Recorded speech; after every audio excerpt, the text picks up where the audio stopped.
बकरीद के दिन एक नाबालिग बच्चे को पहले बुलाते हैं और उसके बाद उसके निर्मम तरीके से हत्या कर देते हैं। ये हर त्योहार को खराब करना चाहते हैं। भाईचारा के नाम पर हिंदुओं को हिंदुओं के अंदर जो दया भाव है ना, उसकी वजह से ये बचे हुए हैं। कि जो हिंदू मुस्लिम भाईचारे की बात करते हैं तो भाईचारे का तो कहीं सवाल ही पैदा नहीं होता।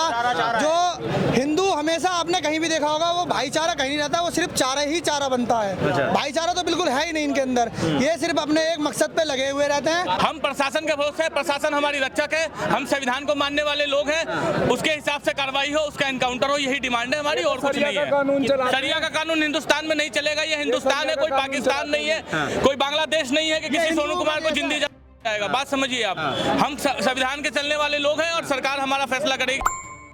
आप न्यूज़ चौक देख रहे हैं, मैं हूं सुमित। गाजियाबाद के खोड़ा में मैं मौजूद हूं और ये वही जगह है जहां बकरीद के दिन एक नाबालिग बच्चे को पहले बुलाते हैं और उसके बाद उसके निर्मम तरीके से हत्या कर देते हैं। स्थिति तनावपूर्ण बनी हुई है। आप तस्वीर देख सकते हैं, हज़ारों की संख्या में यहाँ लोग मौजूद हैं और चाहिए क्या, तो सिर्फ इंसाफ चाहिए।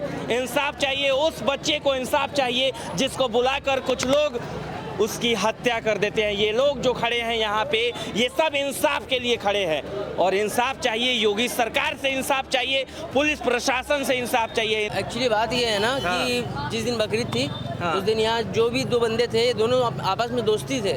ये दिखावे में चलो हम दिखाते हैं आपको कि बकरीद में हमारे यहाँ बलि कैसे होती है। ये सवाल था और ये सवाल होते होते उसने पहले मारा, पहले इस तरफ मारा, पहले इस तरफ मारा और बीच से दिया।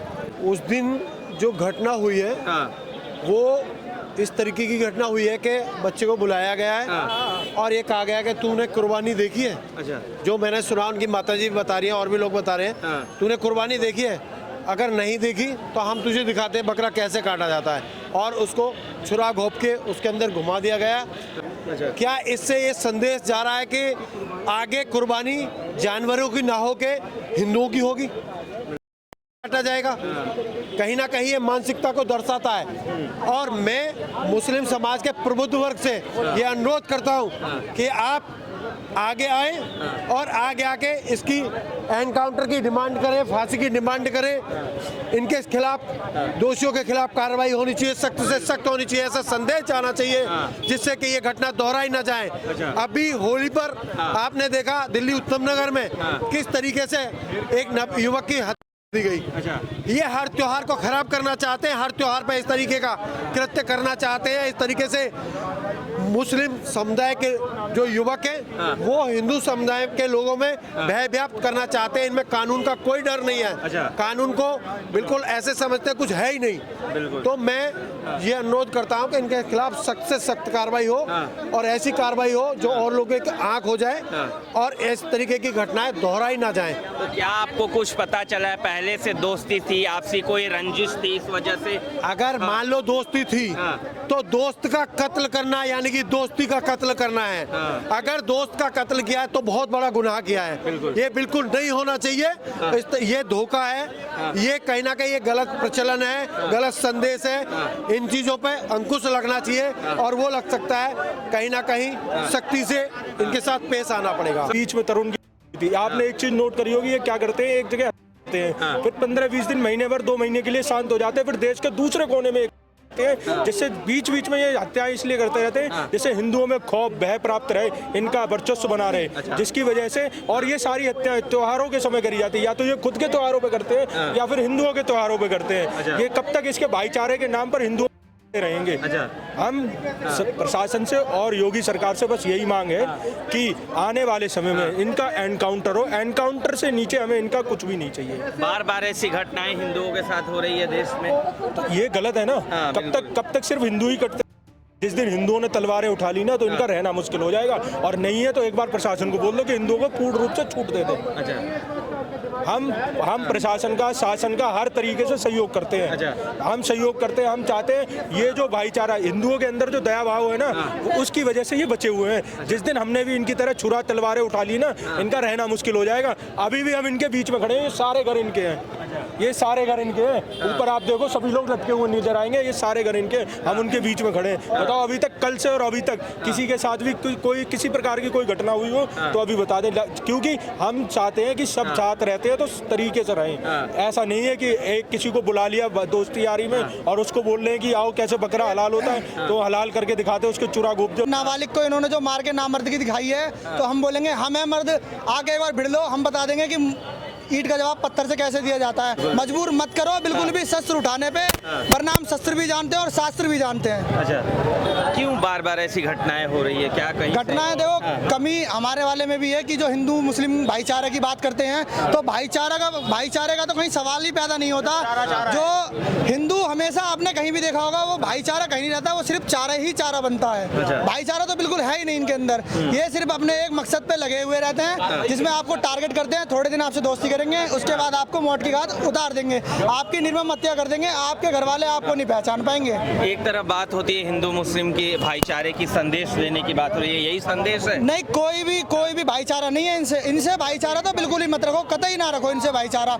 जितना हो सके इनसे दूरी बना के रखो और अपने आप में सक्षम रहो। और आप 50-60 हजार का फोन लेने से बढ़िया अपने घर में एक शस्त्र रखो, शस्त्र रखो अपने। 50-60 हजार का फोन लेने से कुछ नहीं होगा। जब आप पे आक्रमण होगा ना, तो आपका 50-60 हजार वाला फोन धरा का धरा रह जाएगा और चला जाएगा, और आपको मारेगा वही जो आपका मित्र होगा। शासन को इस चीज पे बिल्कुल रोक लगानी चाहिए, इस चीज का बिल्कुल ध्यान रखना चाहिए। आपने कभी भी देखा होगा हिंदुओं का कोई त्योहार हुआ होगा, बिल्कुल भी सिक्योरिटी नहीं होती। क्यों? क्योंकि हिंदू शांति प्रिय त्योहार मनाता है। इनके त्योहारों में हर जगह पुलिस को तैनात किया जाता है। क्यों? क्योंकि दंगों का बहुत ज्यादा चांस होता है। अच्छा, तो क्या इससे पहले भी ऐसी घटनाएं हुई है? पुलिस प्रशासन उस दिन यहाँ मौजूद था? देखो, जिस दिन ये घटना हुई है उसके 1 घंटे 1.5 घंटे बाद प्रशासन को इस चीज का अवगत हो गया है कि ऐसी घटना खोड़ा में घटित हुई है।